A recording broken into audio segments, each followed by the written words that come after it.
Once you have your silicone gel out on the greaseproof paper, you know where you're going to put it and you're ready to start mixing. You hold down your greaseproof paper, take your blank lolly stick and just mix the two parts together. You might want to hold the greaseproof paper quite taut to your paper, to the table, sorry. Really mix these two products together. I'm going to do this for a good 30 seconds to a minute, making sure not to take too long. If you feel like the material is starting to get a bit hard, then apply it to your hand straight away. The colouring usually of this material, if we were together, we would use a cream foundation to colour match to closest to your skin as we could get, and we would mix it in at this stage just to make a base colour that's similar to your skin tone, and then we would correct it with colours on the top as it dries.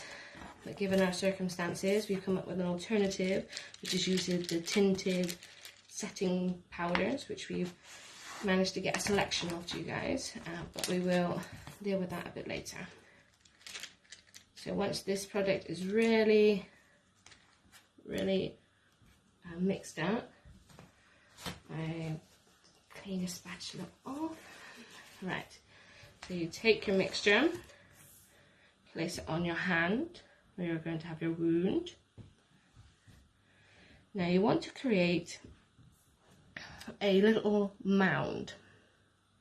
We don't want it too wide, we don't want the edges to be too away from the center, because we want it to blend out into your skin. So you want to make like a little heel, like a little mound.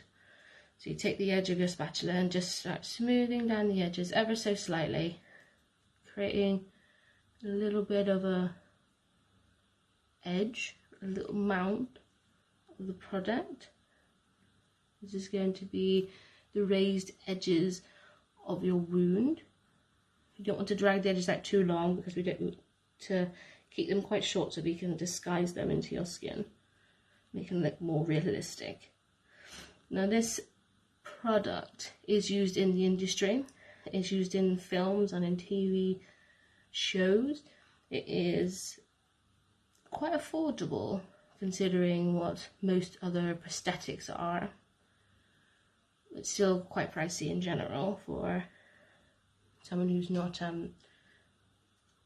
using the normal products that you would use for this, I suppose. Right, so once you've got your mound, clean off your spatula. Get rid of the greaseproof paper now. We want to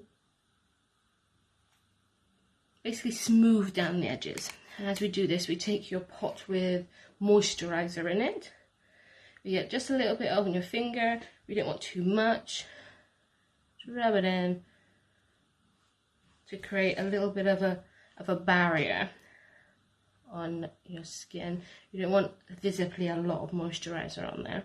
We're going to use our finger to smooth down the edges of the wound. The moisturizer will create a barrier between our fingers and the wound to make it not stick.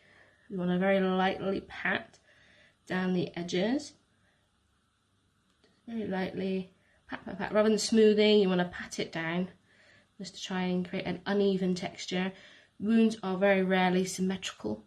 Our eyes and our brain constantly want to put things in a symmetrical pattern, so just make them a bit irregular. And we can always go back to your stick and just scrape a bit away if you think your edges are too long, or if it helps you to smooth it down a bit more. Use the tools we've supplied you with just to create the base of your wound.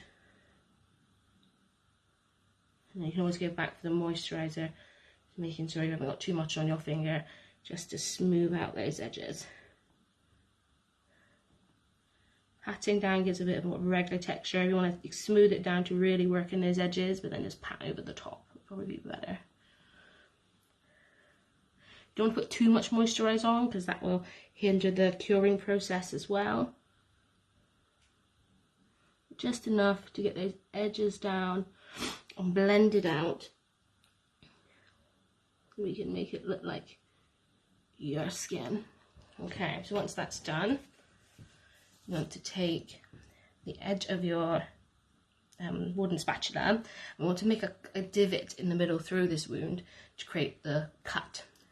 Cuts are more unstraight than normal. I think little jagged edges will make them look a bit more realistic. So you go from one side of the wound to the other, making an open incision. Then take the edge of your spatula just to go in and slightly pull the edges out to give you a bit more space where we can add colour and the blood later on. You can again smooth down a few of the edges if you want, but just think of something ripping through the skin. It's going to make it quite jagged and quite open. So be as creative as you like, but try not to move around too much, because once it starts to cure, that's when we want to start to leave it alone to do what it needs to do. So that's mine, just very open. You can close the edges back up if you'd like, so it comes to a point. Up to you. Again, you can always go back to the moisturizer, a very thin layer on your finger, just to smooth the edges down. Okay. Next step is to let this set. This just needs to set for a couple of minutes, anywhere from 2 to 5 minutes, depending on the temperature of your room, really. So mainly we just leave that to sit there and set up, and then we will apply the powder and colour.